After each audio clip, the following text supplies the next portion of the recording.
Bonjour à tous, je suis Cyramor et aujourd'hui on va s'ouvrir un bel item Metazoo. C'est une collaboration entre Metazoo et la société Pin Club où on va trouver à l'intérieur de cette boîte 10 petites boîtes qui contiennent un pins d'un des personnages visibles ici, ainsi que 2 cartes, une carte scellée et un booster contenant une carte décellée.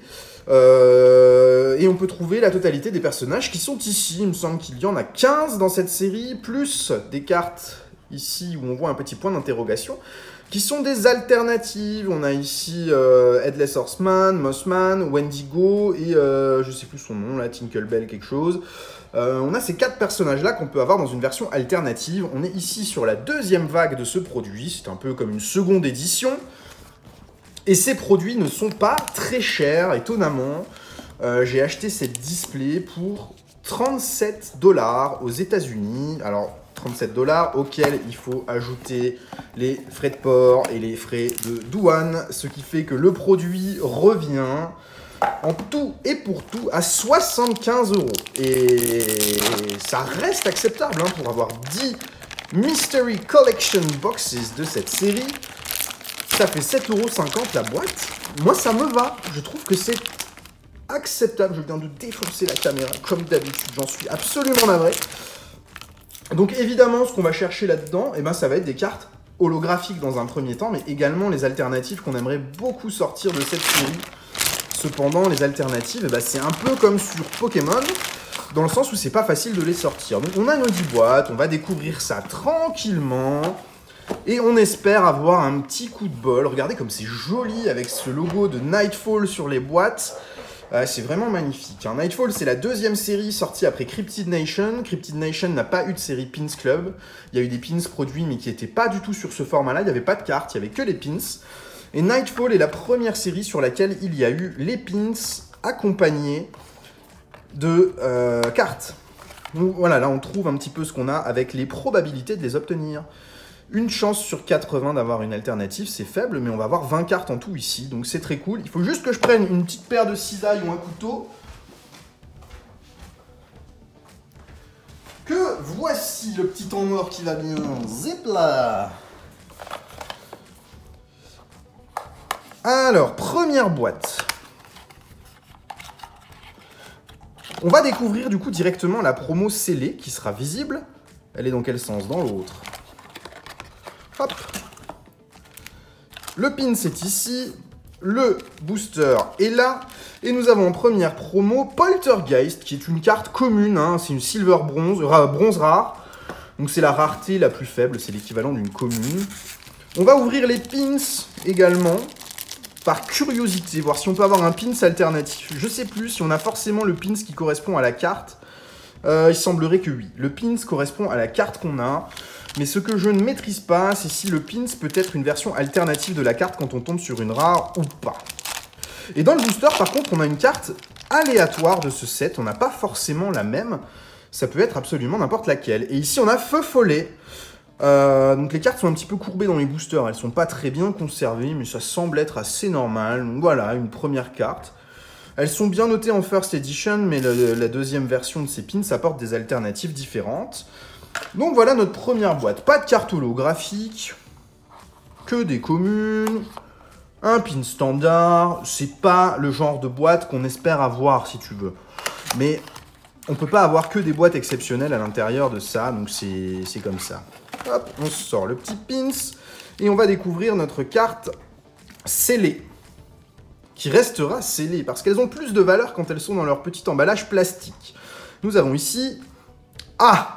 Poltergeist, 2e fois, ce qui veut dire qu'à l'intérieur, au toucher, on a un 2e Poltergeist. Donc, lui, il va rester évidemment scellé, je n'ai pas besoin de le déballer. C'est le même que celui qu'on vient d'avoir, c'est un premier double. Et ça, c'est un petit peu galère quand on a des doubles là-dessus, c'est pas trop ce qu'on espère avoir. Est-ce qu'on va avoir à nouveau un Feu Follet? Non, on a Ada McClure qui est une silver rare, c'est un petit peu mieux, mais c'est toujours pas brillant. J'espère qu'on va avoir une petite holo quand même sur le tas de boîtes là, hein, sinon c'est triste. Alors, allons-y. Ici, nous avons en carte scellée Crazy Creature of Bold Mountain. À nouveau, une carte commune, une bronze rare. C'est plutôt des pioches normales sur Pin Club. Hein. C'est pas facile d'avoir des cartes rares et brillantes à l'intérieur. Et on devrait avoir le pins correspondant à l'intérieur de cette boîte. Normalement, pas de secret. On est bien sur une bronze rare parce que l'arrière du pins est couleur bronze. Et on a évidemment le pins qui correspond à la carte scellée. Donc ça, c'est systématique a priori.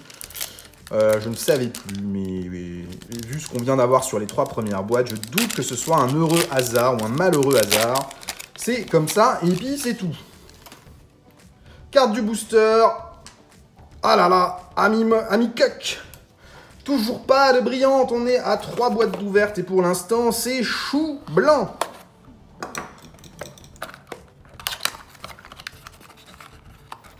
Mais il nous en reste 7, on va bien avoir un petit truc un peu sympa à se mettre sous la dent à un moment donné, là-dedans.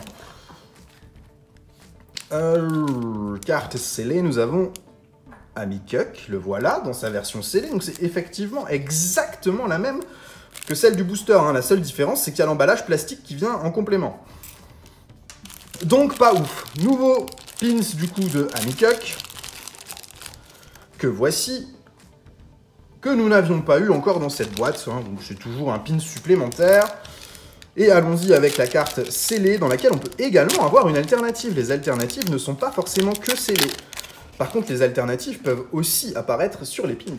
Et nous avons à nouveau une bronze rare, Blue Devil of Coos Country. C'est pas terrible notre pioche là, on a que des daubes. Bah, on a que ce qui est le plus commun, en fait. Hein. Si tu regardes ici, on a les 1 sur 12. 1 sur 12, 1 sur 12. Il nous manque encore 2, 3, 1 sur 12. Et le reste, ben, on l'a déjà. Next one. Oh, zut, je me suis trompé de sens. Bon, on a à nouveau le monstre du Loch Ness. Avec le pin scellé, qui restera scellé parce que celui-ci n'existe pas dans une version alternative.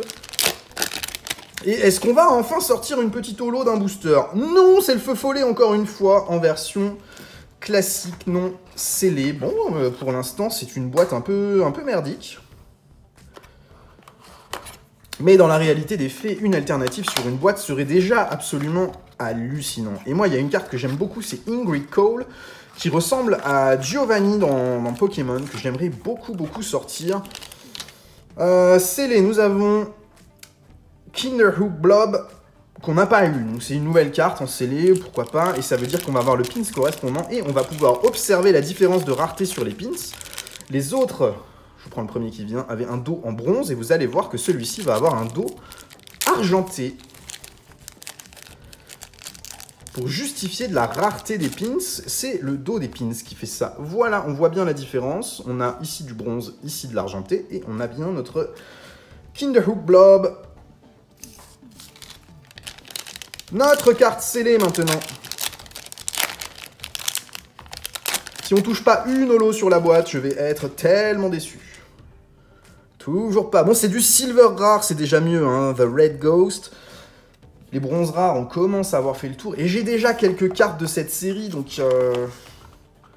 autant te dire que ce qui me manque, c'est pas tellement les silver et les bronzes, c'est plus le reste.